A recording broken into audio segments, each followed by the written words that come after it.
دکت الارض دکن دکا، وہ دن بھی آنے والا ہے جب زمین ٹکرا کے پاش پاش کر دی جائے گی۔ یہاں سید قطب نے حد کر دی، وہ کہتا ہے کہ یہاں جو لفظوں کا صوتی آہنگ ہے نا، وہ انسان کے دل میں ایک رعب پیدا کر دیتا ہے۔ ذرا قرآن کی آیت پڑھتے جائیں، میں تو قاری نہیں ہوں، لیکن ذرا دیکھو کہ یہاں قرآن کے لفظوں کا رعب دل میں ہیبت پیدا کر دیتا ہے، رونگٹے کھڑے ہو جاتے ہیں۔ اللہ تعالیٰ یہ ساری کہانی بیان کر کے فرماتا ہے کہ وَتُحِبُّونَ الْمَالَ حُبًّا جَمًّا وَلَا تُحَاضُونَ عَلَىٰ طَعَامِ الْمِسْكِينِ وَتَأْكُلُونَ التُّرَاثَ أَكْلًا لَمًّا وَتُحِبُّونَ الْمَالَ حُبًّا جَمًّا۔ کلا کے اوپر جو رکھی گئی ہے مد، اس کا جو کھچاؤ ہے وہ دلوں کے اوپر، دلوں کی تاروں کو کھینچتا ہے۔ کلا اذا دکت الارض دکن دکا، اللہ فرماتا جب زمین پاش پاش کر کے رکھ دی جائے گی، وجاء ربک والملک صفا صفا، اور اللہ تعالیٰ اس شان سے ظہور فرمائے گا کہ فرشتے صفے باندھے کھڑے ہوں گے۔ وجیء یومئذ بجہنم، اور جہنم کو حاضر کیا جائے گا۔ فرمایا کہ 70,000 زنجیریں ڈال کر کے جہنم کو حشر کے میدان میں لایا جائے گا۔ ہر زنجیر کے ساتھ جو ہے وہ 70,000 فرشتے ہوں گے، اور عرش کی بائیں جانب جہنم کو لا کے رکھ دیا جائے گا، اس کے کھولنے کی آواز آ رہی ہوگی۔ راوی کہتا ہے کہ جب حضور علیہ السلام نے اس آیت کو تلاوت کیا تو حضور کے چہرے کا رنگ بدل گیا، اور عجیب حضور علیہ السلام کی حالت ہو گئی کہ حضور علیہ السلام کا لون متغیر ہو گیا۔ یہ لفظوں کا جو صوتی آہنگ ہے وہ کلیجے پھاڑ دینے والا ہے، اور انسان کو گمراہیوں سے نکال کے ہدایت کے رستے پہ ڈالنے والا ہے۔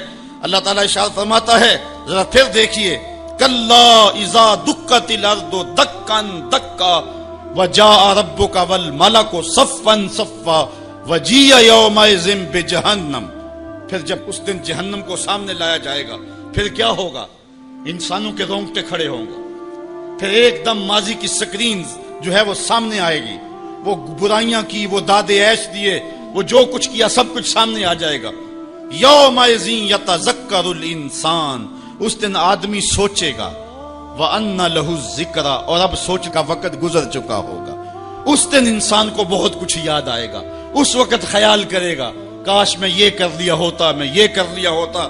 وَأَنَّ لَهُ الذِّکْرَى، اب اس کو سوچنے کا وقت کہاں، اب اس کا فائدہ کہاں؟ وہ گھڑیاں، وہ لمحے، وہ ساعتیں اب اس کے لیے حسرت کو بڑھانے والے ہوں گے۔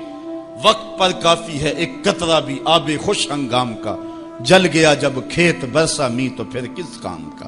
اس دن پھر بندہ سوچے گا۔ سنو قرآن کا آہنگ، یقولو یا لیتنی قدمت لحیاتی، وہ کہے گا کہ ہائے کسی طرح میں نے جیتے جی نیکی آگے بھیجی ہوتی، زندگی کو میں نے مقصد میں، مصرف میں، کسی کام میں اور کسی جو ہے وہ مقصد میں لگا دیا ہوتا، اور زندگی کا سرمایہ وہاں میں یہاں کے لیے بھیجا ہوتا۔ فَيَوْمَئِذٍ لَا يُعَذِّبُ عَذَابَهُ أَحَدٌ، اللہ تعالیٰ اس دن جو عذاب دے گا کبھی کسی نے ایسا عذاب دیا نہیں ہوگا جو وہ دے گا۔ اللہ اکبر۔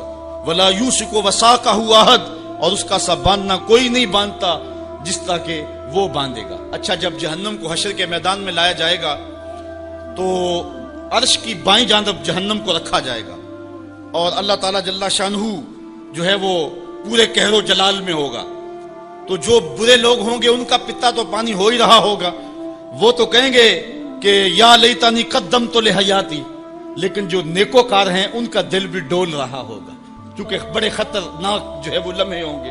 ہمارے ایک ٹیچر ہوا کرتے تھے ریاضی کے، تو وہ بڑے جلالی ہوتے تھے۔ کبھی ہمارا ٹیسٹ لیتے نا تو دوسرے دن جب وہ آتے نا پیریڈ میں، تو باوجود پتا ہوتا کہ سوال ٹھیک ہم نے کیے ہوئے، بعد میں چیک بھی کیے ہوتے، لیکن جب وہ ڈنڈا لے کے داخل ہوتے تو سب کے پتے پانی ہوتے، پتہ نہیں کس کی جو ہے وہ کم بختی آ گئی ہے۔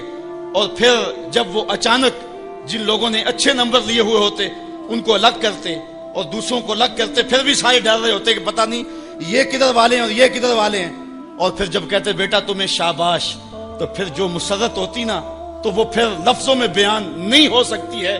اللہ تعالیٰ فرماتا ہے کہ اس دن پھر کیسا منظر ہوگا، ذرا غور کیجئے کہ جہنم سامنے ہے، اللہ پورے جلال پہ ہے، اور نیکوکار بھی بدکار بھی کھڑے ہیں، کلیجے سینے میں کانپ رہے ہیں۔ پھر اللہ تعالیٰ جو نیکوکاروں کا ان کو الگ کیا کر کے کہے گا، ایک نغمہ نہیں چھڑ جائے گا، یا ایتھا النفس المطمئنہ، اے مطمئن نفس، اے اطمینان والی جانو، ارجعی الی ربک، تم رب کی طرف آ جاؤ، تم اپنے رب کی طرف آ جاؤ، راضیۃ مرضیہ، اس حال میں تمہارا رب تم پہ راضی ہے اور تم اپنے رب پہ راضی ہو۔ یہاں مفسرین فرماتے ہیں کہ رب کا بندے پہ راضی ہونا یہ بھی بڑی بات ہے، لیکن بندے کا رب پہ راضی ہونا یہ بہت بہت بڑی بات ہے۔ بندہ تو راضی ہوتا ہی نہیں، بندہ تو دنیا پہ دیکھ لو راضی نہیں ہوتا، لیکن اس دن کیسا منظر ہوگا بندے کے راضی کا انداز فی ظلال القرآن میں دیکھیے۔ یا ایتھا النفس المطمئنہ، المطمئنہ الی ربہا، المطمئنہ الی طریقہا، المطمئنہ الی قدر اللہ بہا، المطمئنہ فی السراء والضراء وفی البسط والقبض والمنع والعطاء، یعنی تو میرے پہ راضی ہوا، میں نے دکھ دیا تو پھر بھی راضی تھا، میں نے سکھ دیا تو پھر بھی راضی تھا، کڑکتی دھوپ تھی تو پھر بھی راضی تھا، برستی بارش تھی تو پھر بھی راضی تھا، تجھے غربت کے چکی میں پیسا گیا تو پھر بھی راضی تھا، اور تجھے امانت دی گئی تو پھر بھی راضی تھا، میرے بندے تجھے کربلا میں رکھا گیا پھر بھی راضی تھا، اور تجھے فتح مکہ کی شان دکھائی گئی تو پھر بھی راضی تھا۔ جب میرا بندہ میرے ہر کام پہ راضی ہوگا، اللہ اکبر، تو اللہ کہے گا میرے بندے آ جا ادھر، یا ایتھا النفس المطمئنہ ارجعی الی ربک، تو اپنے رب کی طرف آ جا۔ اچھا، راضیۃ مرضیہ، تو رب پہ راضی اور رب تیرے پہ راضی۔ حضور علیہ السلام نے ارشاد فرمایا کہ جب اللہ اپنے خاص بندوں کو جنت عطا کر دے گا تو اللہ تعالیٰ بندوں کو کہے گا کہ اے میرے بندو، کیا تم میرے اوپر راضی ہو؟